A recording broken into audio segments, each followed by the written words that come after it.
Sadhu, sadhu, sadhu. Namo tassa bhagavato arahato samma sambuddhassa. Namo tassa bhagavato arahato samma sambuddhassa. Namo tassa bhagavato arahato samma sambuddhassa. Homage to the Blessed One, the Worthy One, the Supremely Enlightened One. Homage to the Blessed One, the Worthy One, the Supremely Enlightened One. Homage to the Blessed One, the Worthy One, the Supremely Enlightened One. Sadhu, sadhu, sadhu. May our homage to my teacher Bhante, Pinnaga Kuswamin Mahansi. Sadhu, sadhu, sadhu.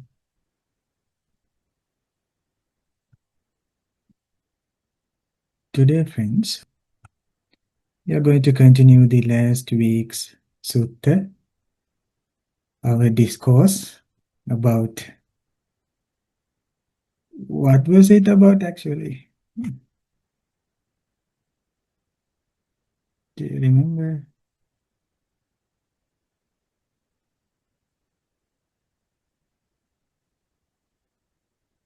Okay, I will share you the screen with that previous sutta.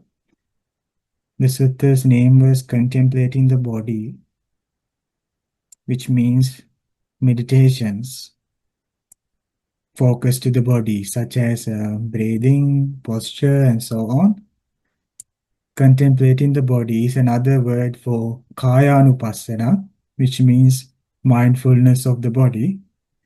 Now, here in this talk, Buddha said, without having abandoned 6 things, one is incapable of contemplating the body in the body. One is incapable of doing meditations on body, which means it's harder to establish mindfulness to the body, whatever it is, whether it is breathing or postures. What 6? He said it is delight in work, delight in talk, delight in sleep. Not to be confused with this idea that you should not work, not talk, or not sleep, but this means not finding that specific practice as the source of entire happiness to the life, source of entire enjoyment of the life. When one is delighting in the only of the work, talk, sleep, that won't support us to be mindful about the body, which literally means, in another way, this means one must keep on meditating. Again, we can say this is about consistency. This is about keep on practicing, not just pausing at some point and then doing other activities, but in the meantime, when you do all these things, you need to keep on applying your mindfulness to a specific object.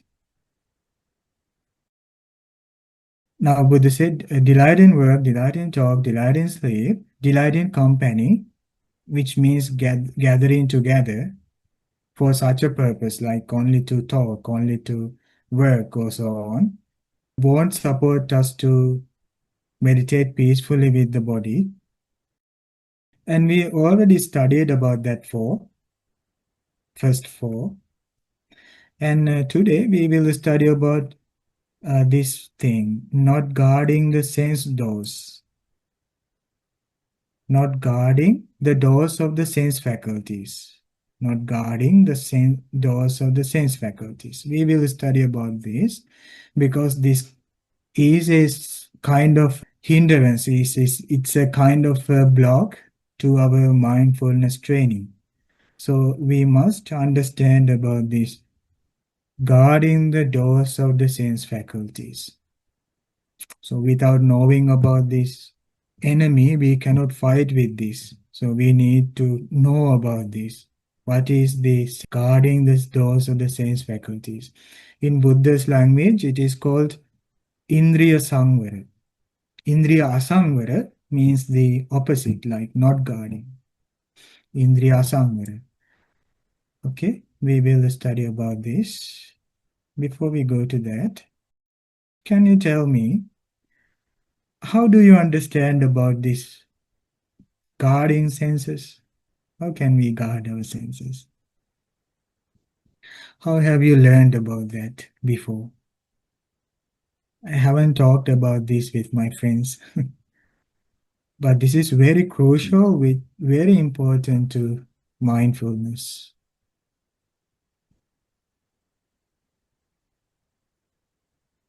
What is sense? Okay, how many senses do we have?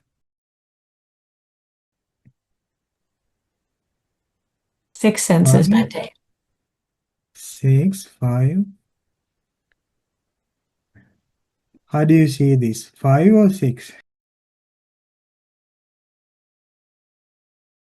When we study about the suttas, Buddha's original discourses, it talks about 6 senses.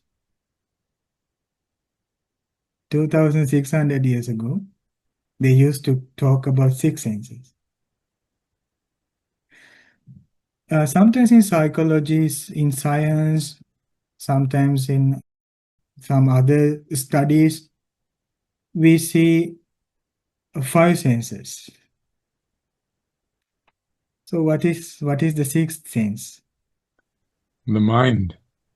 Yes, mind is taken as a sense door, just the same way the rest of the other senses.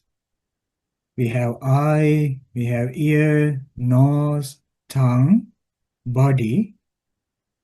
Now the mind is also seen as a sense. These are called doors. You know door? A door. Eye is a door to welcome what?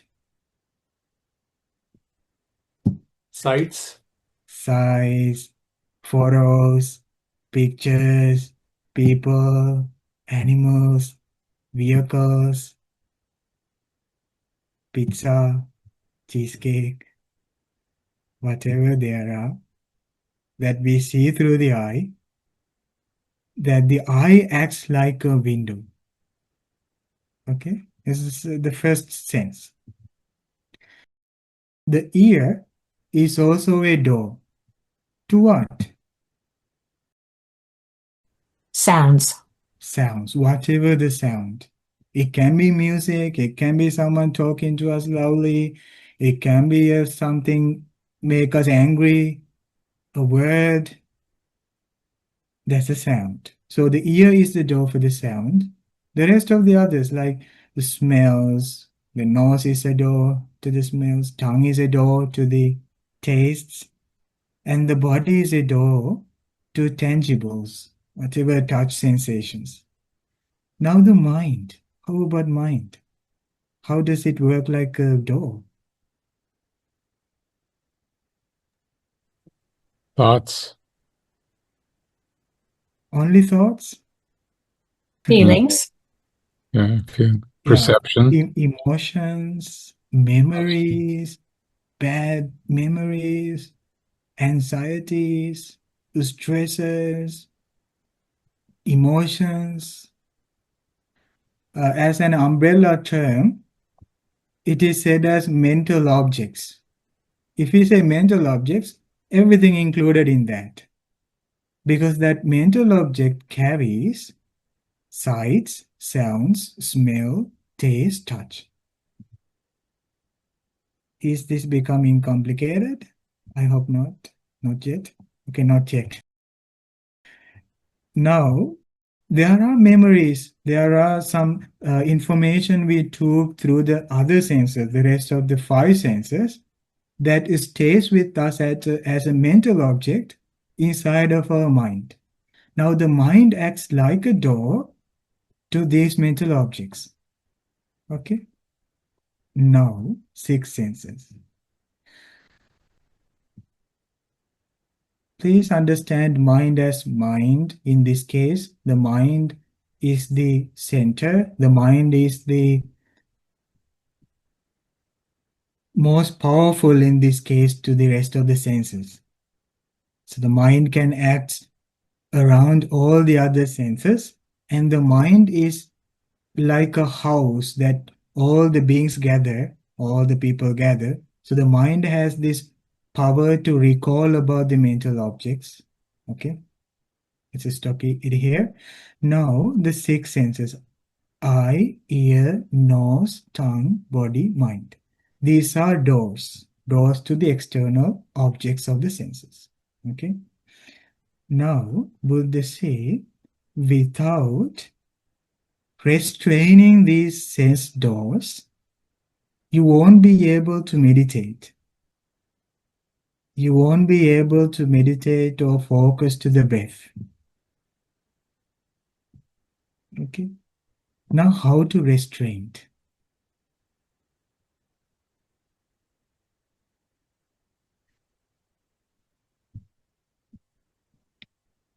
Do you remember we studied about a sutta with an analogy that it says about six animals? Do you remember that? I have shared that numerous times. The senses are like untamed animals. And how does it set us to tame the animals? Doing what? Okay, one day there was a person, Ajita, came to Buddha. He was a young gentleman. He came to the Buddha and asked, Bhante, how do you shut off, how do you close the senses? He says that there are so many streams entering to the senses. A stream means, stream, the rivers flowing really fast with so much powerful current, going really fast. So this man saw this entering of the sight, sound, smell, taste as a stream. Fast moving stream into the senses and going inside to the mind and to the life. Now that person asked, now the streams, six streams are flowing rapidly inside to the senses. Buddha, how do you stop that? Have you ever had this question? There are six streams flowing? How do you stop that? It's a beautiful question. So this gentleman asked, how do you, Bhante, stop this? How do you cut off this stream? Our lives are more like without any separation to the internal and external. That much fast our lives. Our mind is that much fast that doesn't show there is a difference. There is a separation of the internal and external. But the Buddha's first instruction is to see the world as two different things: internal world, external world. Okay. Now he asked, how do you how do you turn off? How do you turn off this stream? Have any thoughts? What do we need for that? Is part of it concentration? Yes, and Sharon? Object of meditation, like an object to focus on? Yes, meditation, object and focus. And what did the Alan say? Concentration. Concentration. We Yes. yeah. Yes. Buddha gave the answer. It is through the mindfulness that you cut off this stream. Why? Because as soon as you are aware, as soon as you bring mindfulness, you have your mind under control. You have clarity. It brings clear view. It brings clear vision that you become more aware what enters to your senses. This pain, this suffering, sometimes sadness is all because we don't have control over our senses. Everything flows continuously. And most importantly, we don't see that, we don't know that because we don't have mindfulness. We don't have clarity. Probably that is what we say like fight or flight mode, like the response that is going to extremes without taking time to analyze. That analyzing all happens as long as we are mindful. But when there is no mindfulness, it's impossible to restrain the senses. Now Buddha said, develop Ajita, develop mindfulness. You will stop the current, stop the stream of these objects. If you develop mindfulness, okay. And then next he asked, how do you dry up that already entered water inside, like the craving of the water inside? It's a beautiful way to ask that question. I really like that sutta. Adita Sutta, if you like, you can find it later. Sutta Nipata, Ajita Sutta. He asked the second question, okay, Buddha, now you can develop mindfulness and you can turn off the senses. You can shut the stream. But how about the water already entered? What do you do for that? Then the Buddha say, you develop wisdom. You develop wisdom, your knowledge of impermanence, unsatisfactoriness, and non-self to dry up the water. Which means you keep on doing meditations of impermanence to develop wisdom, to dry out all the excess water inside, the cravings we have inside. And then as long as you are mindfulness, you are closing, you are shutting off the senses. Is a metaphorical way to say it, like you are developing mindfulness. Okay, so can we do any kind of wiseful thinking without switching off the senses? Can we? I mean, can we do any reflection or any like applying wisdom without peace of mind, without mindfulness? No, it's very difficult. It's very difficult to do it because if we keep on meditating and same time we are open our senses without restraint. Okay, sights, sounds, smell, taste, bring everything, hear, sights, sounds. One day Buddha said, the wise practitioner is like a charioteer. Charioteer means like the driver. There is a chariot with 6 horses. Have you seen these ancient chariots? Sometimes in very long time ago, like we see in the pictures, in the movies, videos, like people are going with that chariot, tied 6 horses, dragging this chariot, this cart. The driver's duty and responsibility is not to tell the horses, okay, horses, go wherever you want. I will just watch. No. What the driver does is that the driver hold all the reins to one hand and take the, what do we call this stick? Like, I don't remember that English name, like this kind of a Prop. stick. Like a whip. Like a whip. Or crop. Crop, whip. Yeah. Or a Yes, whip. in the Yeah. suttas you can find it, yes, whip or something like showing using that stick to go to the the desired direction of the driver. In the same time, holding using one hand all the reins of the horses and guiding using this whip, so that he can control these horses. The same way Buddha say, if you develop mindfulness, it is like you are holding the reins, mindfulness. Okay, you don't let the horses to go wherever it want, but you are controlling the horses wherever they want to go. And the stick, the whip, is your knowledge, your wisdom, that you are using it to uh, attack the horses when it is so much restless. Okay, now as a conclusion, if we develop mindfulness, don't worry, you don't need to be sad, oh, my senses are not under control, it's impossible, my senses are not calm.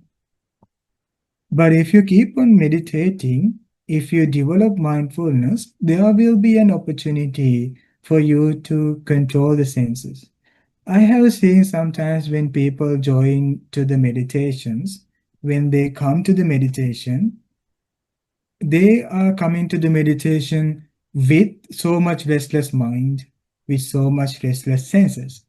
But when they leave with calmness, which means because of meditating, it supports them to develop mindfulness, so to calm themselves. Okay, so it's all about doing the meditations. Now, here in the sutta, Buddha said, you cannot meditate if you don't guard your senses. Why? Because when we sit down, our mind brings all the objects that we saw and that we heard to our mind, and it keep on damaging our peace of mind. If someone were to develop meditation, if someone were to develop peace of mind, if they need to protect that peace, they must have this sense restraint. If one needs to develop further more meditations, they need to have this peace of mind. This restraint over the senses. Okay, it's very important to develop this mindfulness. And then how can we do it? Now, friends, I'm going to share you a sutta where that Buddha shared the specific teaching about the sense restraint. Now, we just try to take an overview about that practice, but the Buddha's instructions is much more harder to understand, much deeper. Okay, because it goes with the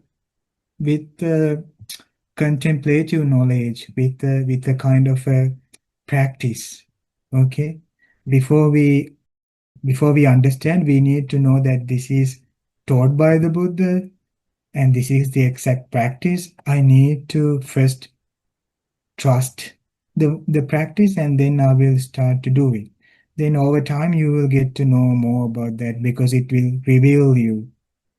The Dhamma will reveal you about that practice. Okay, now I'm going to go to the sutta. Actually, it's excerpt from the original sutta called Ganaka Moggallana Sutta. Probably you have heard about this sutta.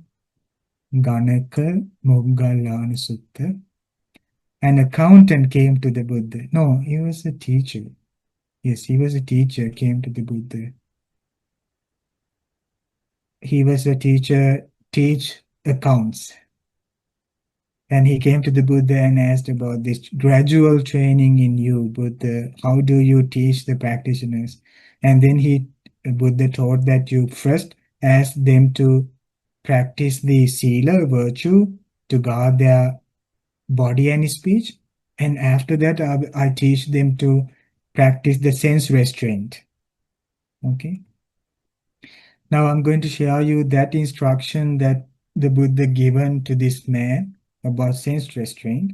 Let's try to understand it.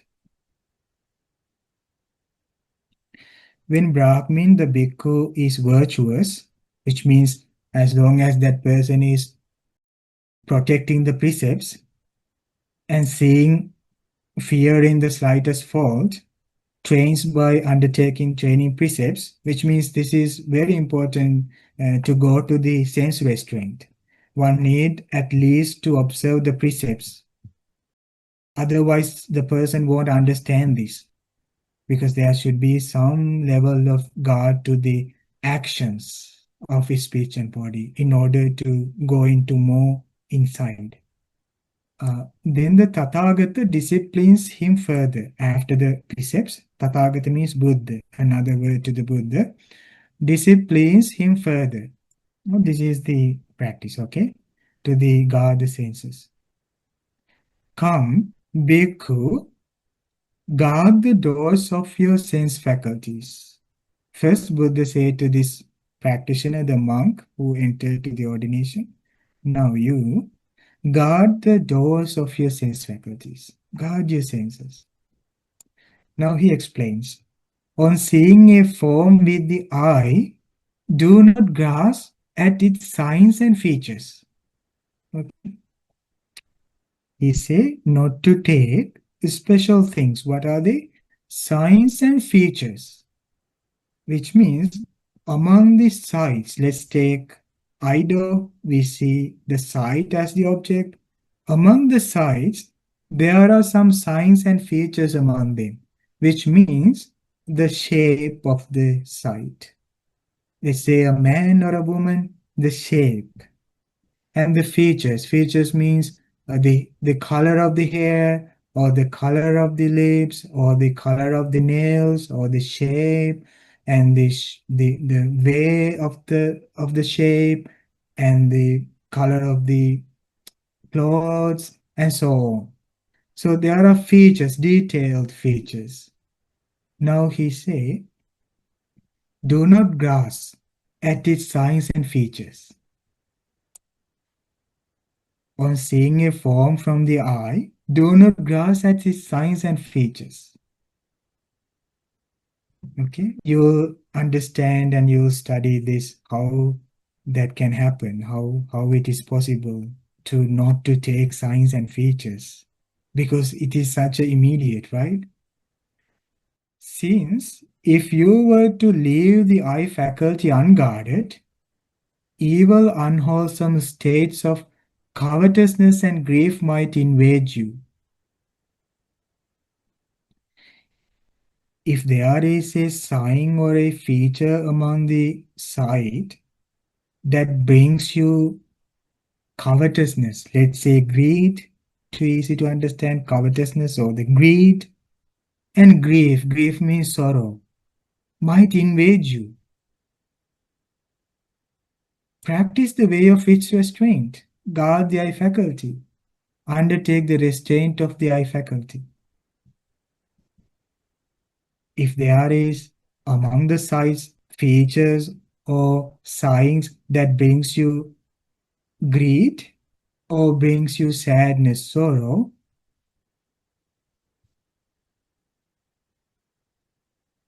practice the way of its restraint. Don't take them. Practice the restraint, which means how our eye is lost its control is that when it start to capture all the signs and features from the sights.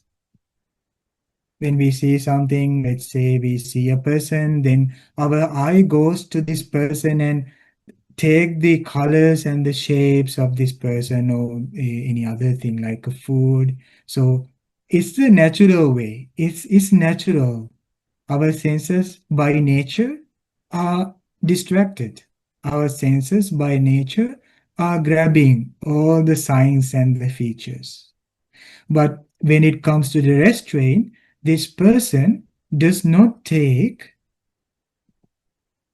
special marks from the sides that brings greed, that brings grief, grief or greed, covetousness or grief, right? Which means that person doesn't have a memory about the things that this person saw remain in them to make a problem in them, to make a greed or sorrow in them. Let's say someone is going down the streets, or someone sees a beautiful cloth or like a beautiful dress. Then now the person might go away who is wearing this beautiful dress, but our mind is having a memory inside of us through the eye that keep on thinking over and over again the color or the shape and thinks about that. And when this works in the mind over and over again, it increases the greed. It increases the sadness. Why I don't have, when I will have. So there is this bipolar like feelings. Else we get sadness or else we get greed because of that hurt, that memory. And that's how we enjoy it. So it remains in us and keep on working over and over again. Now for that person is said to be under the control of the sight, not control of the sense. They are going under the control of the things that they saw. But when you meditate, when you develop mindfulness, just the Ajita asked the Buddha how to shut off the senses. When you develop mindfulness, when you bring your focus to an object, that increases mindfulness, that you are fully aware what enters. You are fully aware because you are just like holding a mirror. Like you have very deep clarity in your mind that you know what's going on in your mind. Just seeing something hurting is enough to let go. When it comes to the mindfulness, when the mindfulness was increased, just to alert that there is something kind of a memory of the dress that is hurting me, it brings me greed or it brings me sorrow, that's enough. Under the witness of this mindfulness, that greed go away, that grief go away. That's why people start to meditate in order to let go of the pain.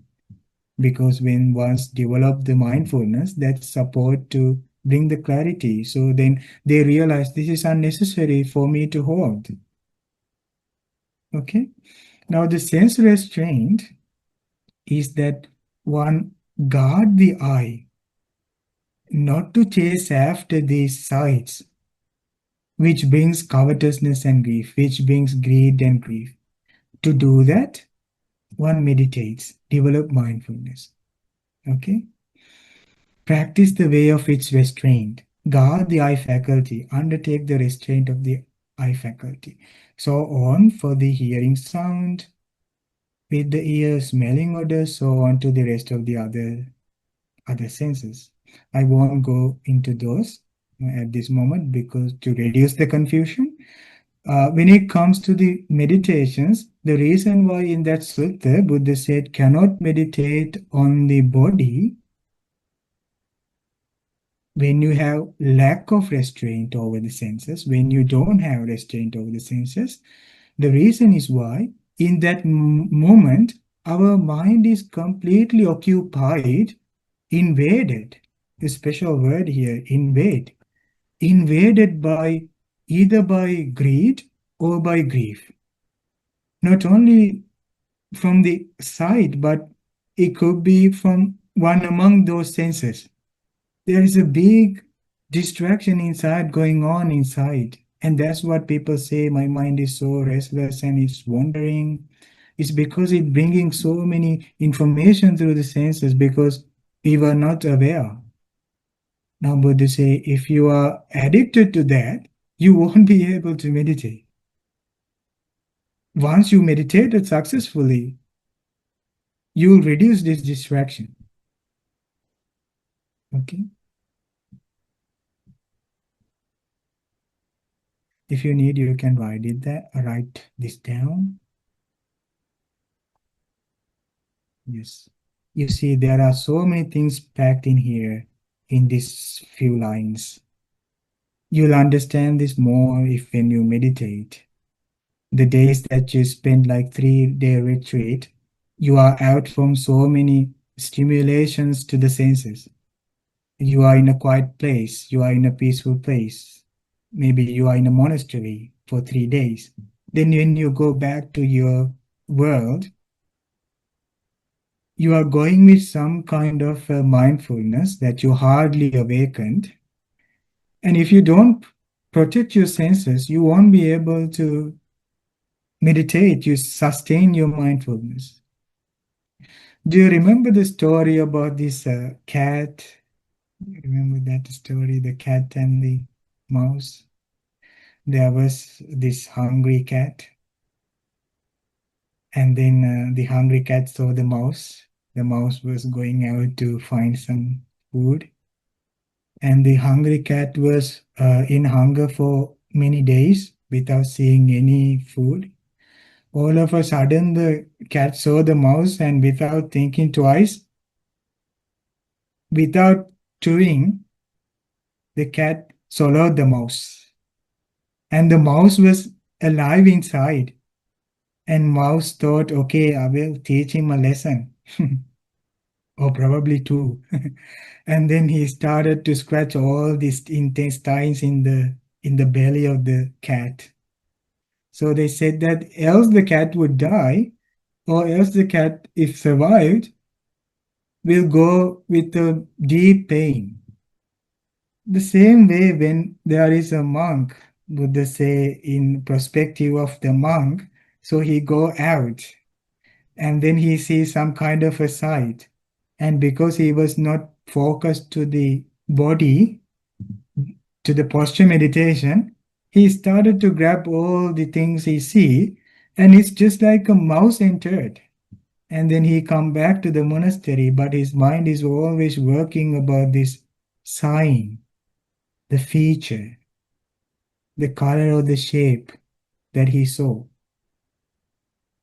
Buddha say, now his meditation is that sign.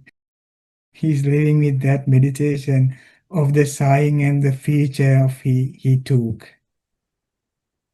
Like trying to recall it to the memory. It burns even more. It burns even more. It brings greed and sorrow. Okay? So the Buddha said to develop mindfulness to that.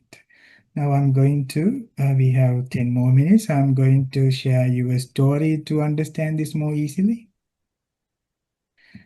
Okay, one day, it is a story about the Buddha in a previous life. Those are called Jataka stories. The being is called Bodhisattva, which means Buddha to be. This person is Buddha to be. Now the Buddha to be was born in a certain country to the royal family. And he saw a Pacceka Buddha, an enlightened being, going for the alms. And then this boy asked this Bhante to come to the palace. And this, out of so much love and respect, he offered food to this Bhante. And he asked the Bhante, Bhante, will I ever gonna be the ruler of this country? And he said, as I can understand, you won't be able to be the ruler of this country. But if you can make it to the next country, you will definitely be the ruler there. But you can be king to that country, not to this country, if you go to that country, within 7 days. There are two roads. If you go through the forest, it only takes 7 days. But if you go the normal way, if you go the highway, you won't make it. If you go the normal way, you won't make it, not a highway. If you go the normal way, you won't make it. But there's a highway in the forest. If you go that way, you can make it 7 days. If you go the other way, it takes a month to go to that country. Then this gentleman said, okay, I know. I will protect me and I will choose this forest road, the shortcut. Then the enlightened Bhante gave the sacred water to protection and the blessing strings to this boy.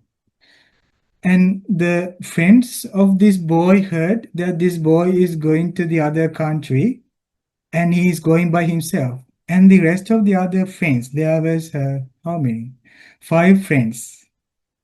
5 friends said, oh, we will also join with you.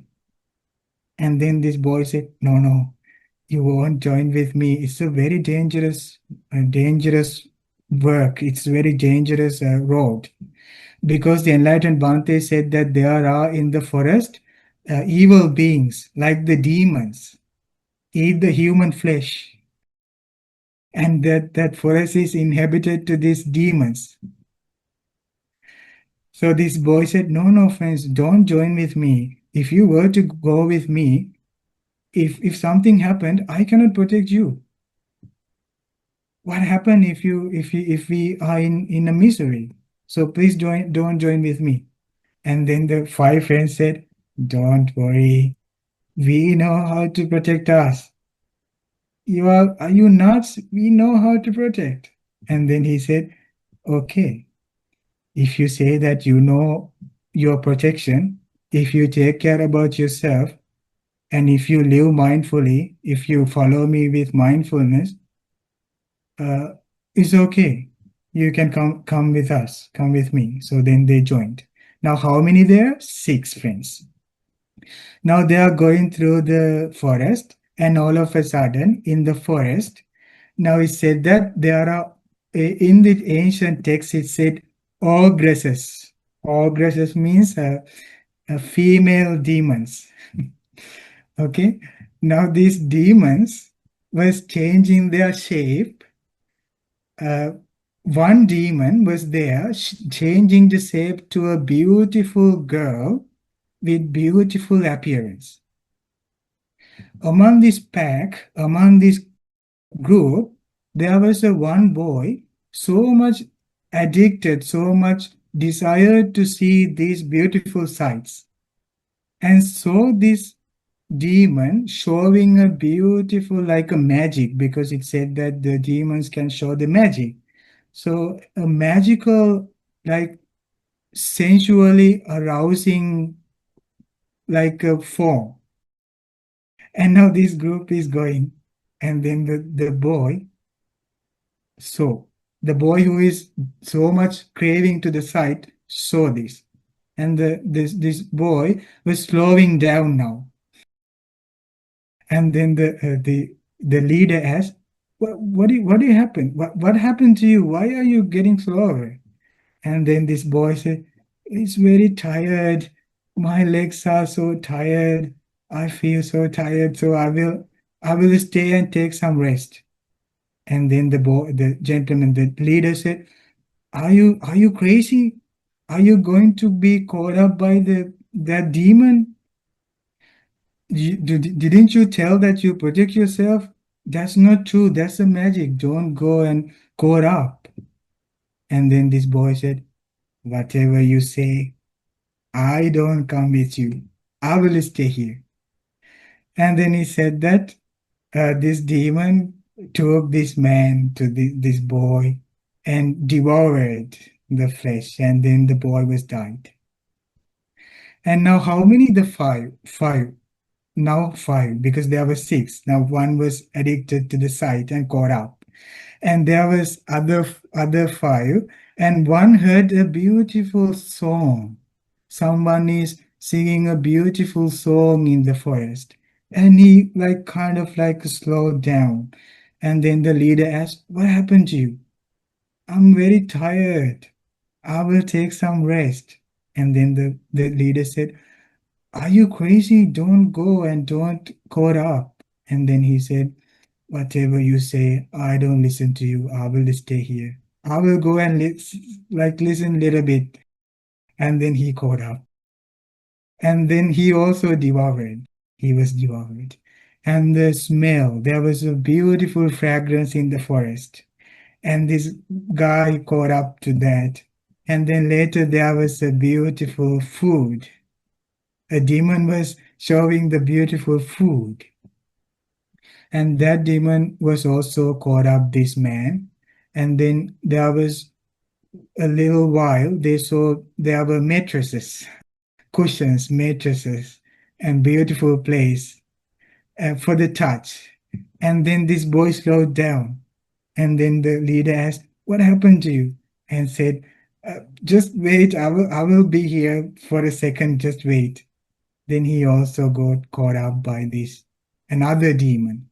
Okay, so all the five caught up to the five demons because of showing that sensually enticing, arousing, craving objects. They were caught up in the desert, in the forest, and there was only one. Who was that? The Bodhisattva, the leader, the Buddha to be. Now this gentleman carrying these blessing strings and carrying the blessing water, going through the forest with so much concentration, so much mindfulness. Now there was the leader among that ogresses, the leader female demon, so looking at this man and was thinking, oh, this gentleman, this man is kind of like very difficult to caught up to the senses. What's problem with this man? And then he said that this demon came back to the human and they changed the appearance to a human, like a beautiful woman, and carrying a child by her hand. Now following wherever this man is going. Now he said that they come to the street. Now then the street also, this woman is following, carrying a child. This is not a woman, it was the demon, right? Now following, chasing after this man, Bodhisattva. Now the people saw, first there is a man going hurriedly, and next there is a woman following with a child. What's going on? And people came to the woman and asked, who is that person? And going so hurriedly, and who are you carrying this child? And then this demon said, that is my husband. That's my husband, and this is my child. This is our child. I'm his wife. Look, he's not carrying me. Look, he's not protecting me. He's just abandoned me. And then there was the people, people went to the man and said, aren't you kind? Don't you have compassion? Why you don't take care about your family? Why you don't care about the child? And then the Bodhisattva got angry and said, you guys didn't know anything. That's not my wife. I'm not married, he said. That's a demon. And then the people went back to this demon and said, this wife, and said, he's saying that you are a demon. You are not his wife. And then the demon said, oh, friends, sometimes when husbands get angry, they call their wives demons, and sometimes don't listen to them. This is our child. And then again the people went to the Bodhisattva and said, why you heartless man, you don't take care about these people, why? And then this Bodhisattva got angry. You don't talk with me. And he went again to the city. And in the city, there was a community hall. He went inside and he said that he lined using the string the entrance of the community hall, the blessing string. Now the demon cannot enter inside because of the power of the celibacy of this man and also because of the blessing string. The demon cannot possess. Now she was staying outside, and the king of the country was going for the village and saw this beautiful woman, and he stopped.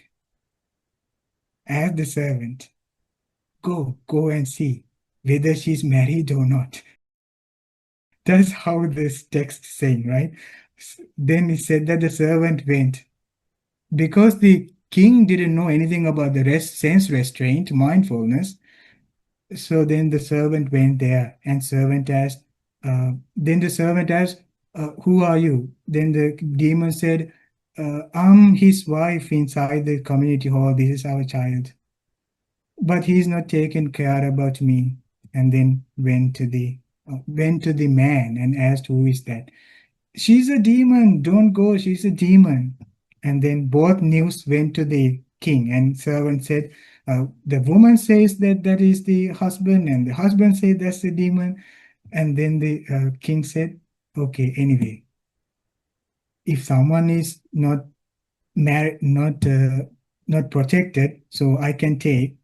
So it said that the king took this woman to the palace. And in the palace at night, so they married. So this king, the demon became the queen. Okay, in the palace, in the night, the queen was looking a little bit sad, and then the king asked, "Why are you sad?"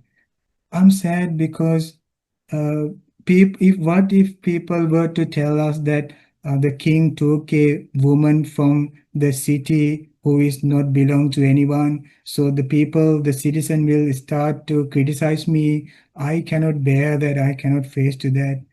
Then the king asked, so what are we gonna do?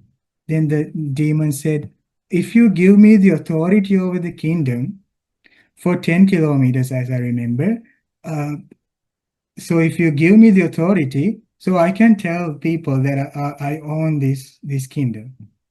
And then he said that because of the lustful intentions the king had, king said, I don't have 10 kilometers control over the kingdom. I will give you 5 kilometers over the kingdom authority. And he said that the kingdom was given to the demon. And he said that as soon as the demon get the authority, the demon can do whatever to the kingdom. So it said that at night, when they had the sexual conduct, and after the night, so this female demon went to the retinue and asked all the demons to come back. And then he said that all the demons came to the kingdom and devoured everyone in the kingdom. The next day, when people coming from the outside, away from 10 kilometers, they found out no one is inside. What happened? Everyone was died. And then they found out there's one man inside that community hall is staying. Probably he know about the information what happened. And he said the entire story. And then they thought, okay, this is the best person to protect our country. And they offered this kingdom to this man. So he won this life, and he also won the next life because of mindfulness. What happened to those boys who joined? They already gone. You see the mindfulness. So Buddha said the same way, monks, in a previous life I too protected myself because of mindfulness. In this life also, I protected me and also others because of mindfulness. Don't be late. Meditate. Buddha say meditate. Okay? That's the story. Sound. Okay. Thank you so much for joining. It's 8:35. I will let you go. By the power of these merits, may every one of us have the great opportunity to attain the perfect bliss of our mind. Sadhu, sadhu, sadhu. Okay, thank you so much. Take care. I'm curious about this whole process because first you have to develop the mindfulness. So, for instance, when I'm meditating on the breath, Yes. I found that I'm paying more attention to the actual breath, Yes. every stage of it. And Yes. before I used to just focus on the breath in and out, but now I Yes. focus on the breath as it happens, and then it's for the in-breath, and then I focus on the space between the in-breath and the out-breath, and then on the out-breath, so that seems to Yes. increase my mindfulness. Yes. So to restrain the sense faculties, Yes. you have to, you have to build it there somehow, but then when you're not meditating, I Yes. guess when you're out in the world, there's certain times you can meditate, like the posture meditation, etc. Yes. So, but you can't do it necessarily all the time. So, how do you actually restrain? I can see restraining the sense faculties when you're focusing and contemplating on the breath, but when Yes. you're just outside and happen not to be meditating, those still affect you. So there's nothing you can do about that at that point. Well, you already have mindfulness. Mm-hmm. Even when you work, you have mindfulness. Mm-hmm. We are going to develop it. Now, in a place where that we go outside, that we are not focused to any meditation object, you can try to not to get greed or not to get grief. Mm-hmm. Did you remember that in that part it said that not to collect the signs and features which brings greed and grief? Mm-hmm. Now, if you focus to the greed and grief itself, you are taking that result of the unrestrained. You are catching the result of the unrestrained, which means the fruit of the unrestrained, which means you are trying to capture that the specific like the fruits which brings you. Mm-hmm. If you have authority over that too, you can kind of like restrain to your senses more easily because you are trying to catch the end result. Yeah. You are going to focus to the end result. Let's say you were doing the work, all of a sudden you see something which brings you greed. Regardless of focusing to the object which brings you greed, Mm-hmm. if you can focus to the feeling which brings you greed, oh, now I have a greed. Yeah. That develops mindfulness when it is hard to develop mindfulness. Okay. I think I've kind of tried that, so I sort of understand what you're saying. I can give you an example for this. Let's Mm-hmm. say that I do impermanent meditation. I do impermanent meditation. Now I go to the work. When I'm going to the work, I'm going with the understanding of impermanence. Now there is a object of our eye, the sight, which brings this greed or sadness. Mm-hmm. But because of the knowledge that I carry about the impermanence, that I want to start to get greed or grief over the sight which is impermanent. Mm-hmm. We try to know this sight, okay, this sight is starting bringing me craving, but this sight is impermanent. Yeah. The impermanent meditation supports to stop the taking the signs and features. Yeah, that's a good point. That's very good. Can you do impermanence when you're out the cushion, when you're working? Yeah. Yes. I mean, we don't want to focus to the body itself, but still we are inside the mindfulness as long as we see the things as impermanent. I don't know, I'm just talking about the practice, but this should be seen through the result of the practice. Yeah. And when I'm doing, let's say we do loving kindness meditation, then when we do loving kindness meditation, we carry the understanding that everyone should live happily. Yeah. Then we go to the workplace. Now there can be a person looking at us angrily with the angry face. And now it's a side to us to bring anger. But we won't catch all these angry faces as a memory inside to hurt us if we carry the understanding, may all beings live happily. Mm-hmm. That's right. In my case, I don't see too many people. I'm on the phone with them. So when I get an angry response, I feel that way as well, that we should all be happy, and they're angry right now, but I wish them to be happy in my mind. Yeah, yes, Yeah. yes. But this is all about mindfulness. Yeah. When you go alone, at some point it will show you. Yeah, it's all about meditating. Mm-hmm. Increase the time to meditate. Yeah. Thank you, Bhante. You're welcome. Bhante, I was wondering when you talked about the undertake the restraint of the eye faculty, Yes, you talked about signs and features, and it yes, almost seemed like you're telling us not to look at detail.